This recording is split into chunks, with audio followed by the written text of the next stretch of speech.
spoiler alert, there are spoilers. Hello everyone, he's Mio. And he is Kido. And this is going to be a semi-comprehensible breakdown of Gunn's Galaxy Volume 3. This also serves as a review. We're going to talk about the good, the bad, and the stuff that emotionally broke us. This video will be broken up into segments, and we're going to start with the first segment, characters. Our first and main character, arguably main character, is Rocket Raccoon. Overall, I think he was a very enjoyable character. His backstory definitely plays a lot into the story, and that's the main thing that makes him interesting. Right, we get to learn about his tragic backstory, which is where most of the emotional moments in the movie lie. Good voice acting and everything contributes to that, and it's a good conclusion to his story arc, specifically his end and his taking over leading the Guardians. My only complaint about his general backstory is that it's a little bit cliche, but I think that even knowing that it's cliche, you can't know how it's going to end, it still has a lot of emotion to it. Still very effective, even though it doesn't change the character's present circumstances very much. It does give us a very good understanding of the character. One odd thing I did notice is that he bounces back very quickly after being injured for so long. Yeah, I guess those med packs work real well. Oh, whatever. Then there's Star-Lord. Also good. He carries the second most emotional scenes in the movie, and we get to explore his relationship with new Gamora a little bit, which is still a little confusing about how Gamora is still here, but overall, not bad. He has a satisfying conclusion to his story arc that I think worked out pretty well. I guess I give him a good rationale for why he decides to leave at the end, passing the leadership to Rocket, is to go, talk to his old granddad, which I guess is something that the movie's never really talked about before, so good to bring that to a conclusion. The only negative things we have on that is the fake death scene seems a little bit forced. Yeah, I didn't quite think he was gonna die.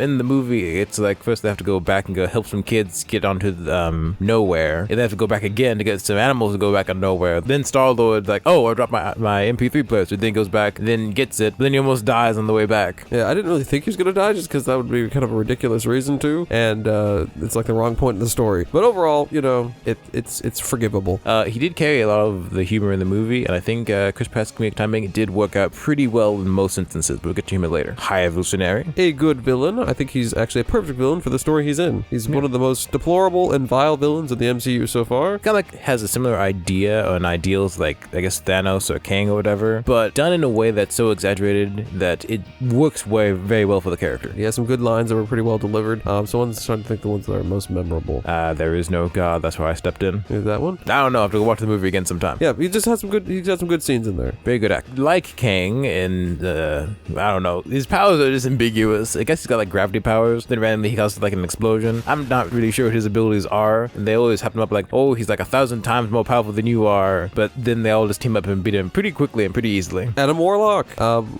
Again, well acted. All these characters are well acted. We don't have to keep mentioning it. But he's a good actor for this character. And the issue with this character is he doesn't belong in the story. Yeah, it's like to the point we'll have to make another video on it eventually. But yeah, he just did not fit at all. It's clear that James Gunn just kind of threw him in there, and he seems competent in the last second. Like he just appears in certain situations, and then he just disappears again, and like he pops in and out of the story. Just not very good. Nebula, she continues to grow as a character. I thought she was pretty enjoyable. With her conclusion in the story, she's going to go lead Nowhere, which I don't know if we were leading towards that, but I mean, she's just going to be in charge of building their society on Nowhere, I guess. So I mean, that's fine. And she actually starts to show emotion and affection for her compadres. Some big character steps there. Gamora, a lot more of a jerk than I felt was immediately necessary, especially compared to what she was in the first Guns Galaxy movie. But at least in this case, it worked with the movie. I think they utilized it well enough. Yeah, I think it tied into the main theme of the movie pretty well. So yeah, at least she didn't feel really shoehorned in there, because I was kind of worried about that because her character really shouldn't be here. And they didn't actually explain why she's still here either, so it's kind of still a plot hole, but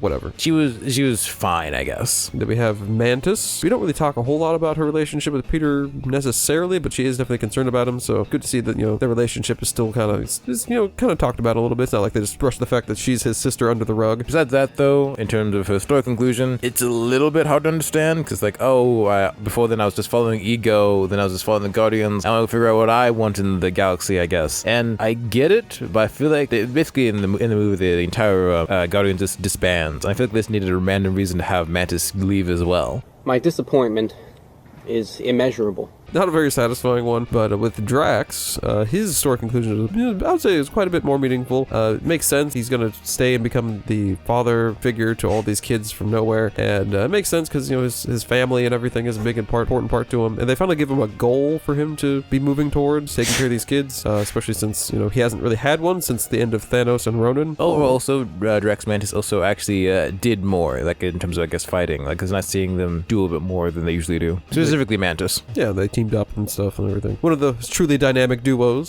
Future Kido here. I just wanted to go pop in and say something that we forgot to put in the review, so here we go. Many of the more peripheral characters in the Guardians are well handled. Groot is more of a college-age Groot, according to James Gunn. Compared to how he appeared in the first Guardians movie, he is much more bulky. Not exactly sure why, but it is interesting. This Groot is technically the first Groot's son in a way, and it's interesting to see how that he develops into character, appearance, and abilities being raised with the Guardians. The film does a good job of showing Groot's new abilities and tactics. At the end of the movie, during the post-credit tag, he is giant. I guess King Groot is what we're calling him? Sure. Kraglin doesn't appear much in the movie, but it's satisfying to see him finally master Yondu's arrow, and for the fans of Yondu, it's touching to see him return in a brief cameo in Kraglin's memory. And the new member of the Guardians, Cosmo, doesn't do a lot in this movie, but she has some fun gags and shares some funny and cute moments with Kraglin.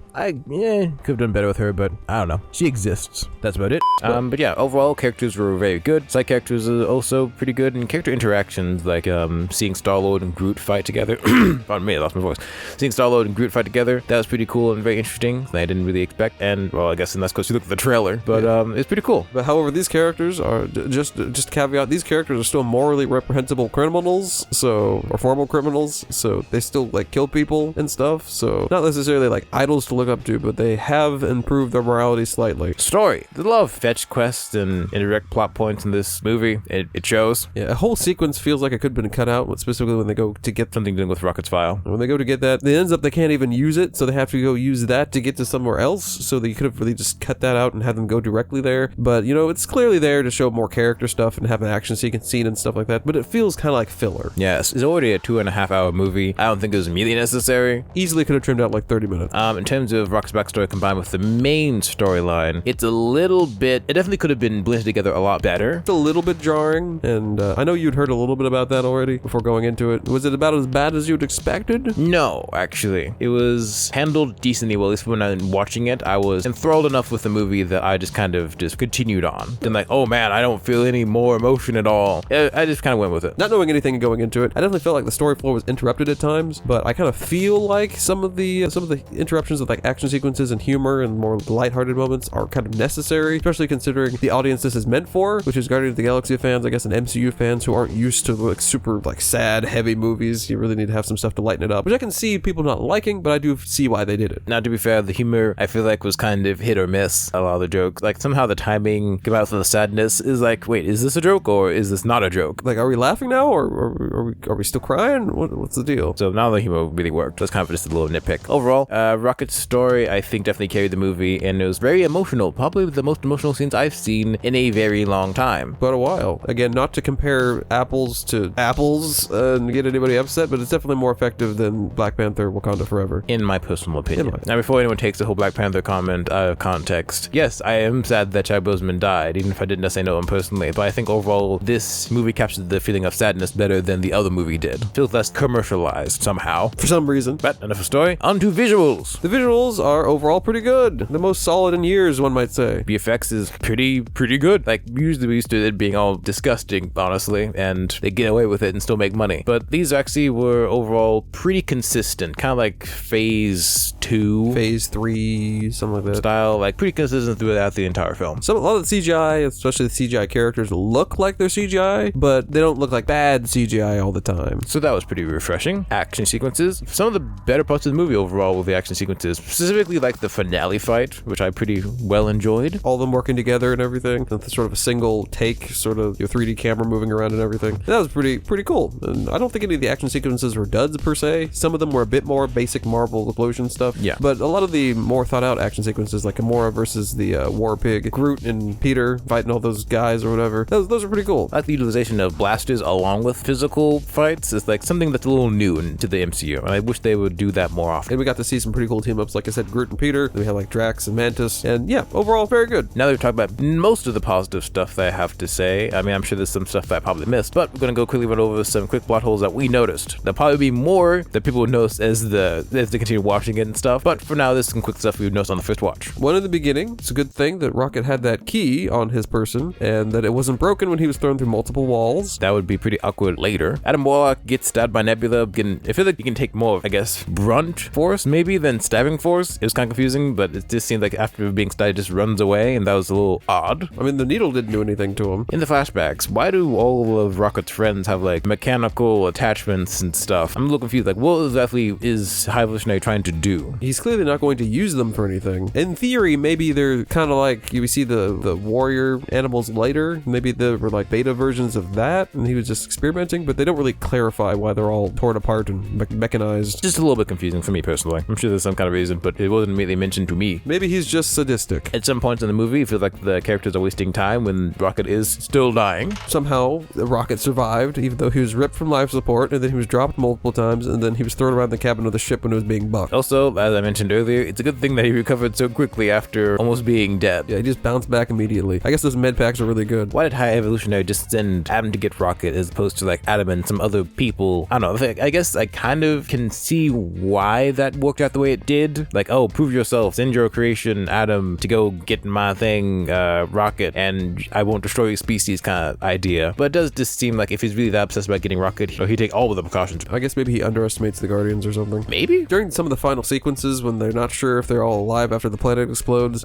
they sort of don't like talk to each other via the comms. They just sort of assume where each other are and everything until eventually they call each other. But before that point, it would have been pretty easy to check in with one another. I guess they were busy, maybe. I don't know. Just some random nitpicks. And also, they don't seem very fazed by the fact that the whole planet just exploded and killed everybody on it. That was one problem I did have with the story, is the fact that the planet exploded and like these characters, like the child that we see and everything, all these people are just dead. But that's not really acknowledged too well by the movie. It's like maybe that'd be too heavy, but then why'd you destroy the entire planet? If he'd like vaporized part of the city maybe, but he destroyed the entire freaking thing. That's a lot of lost life. Yeah, not to end on a bad note though. Overall, we overall like the movie. Yeah, I would say it's more good than bad. Yeah, not perfect, but definitely the most acceptable project that we've had in a while. And it's nice to finally have something positive to review. Like, it's been so long. I know. I've been looking forward. I don't see any projects coming up, and like in the past several that we've seen in the theater, even the ones we thought would be okay weren't great. So but yeah, it's really nice to just have a positive review. Positive reviews on this channel never do well. So smash like for positivity. But overall, I'd give this movie a 7.5 MP3s out of 10. I agree. But what is your rating? Go ahead and comment that down below. And check out this video over here for some more Guardians of the Galaxy content. But until then, I'm tired. And he's Mio. And he's Kido. And we hope you have a blessed day. Bye!